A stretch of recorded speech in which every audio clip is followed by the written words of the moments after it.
আসসালামু আলাইকুম সুপ্রিয় ভিউয়ার্স, সোনাপুর বাজারে কিন্তু তরমুজ বাঙি পিস হিসাবে বিক্রি হচ্ছে, কোনো কেজি চলবে না।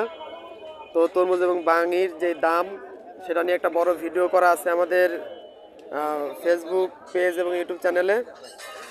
তো আমাদের বড় ভিডিও লং ভিডিও আপলোড করা হবে। তো লং ভিডিও পেতে হলে অবশ্যই আমাদের চ্যানেলটিকে সাবস্ক্রাইব করতে হবে এবং আমাদের পেজটিকে ফলো করে রাখতে হবে। এবং দাম জানতে অবশ্যই কিন্তু আমাদের চ্যানেল এবং ফেসবুক পেজ ভিজিট করবেন। দেখতে পাচ্ছেন আজকে কিন্তু বাঙি এবং তরমুজ দাম একেবারেই কম, অনেকটাই কমে গেছে এবং এখানে কোনো কেজি হিসাবে চলতেছে না, দাম পিস হিসাবে বিক্রি হচ্ছে তরমুজ এবং বাঙি।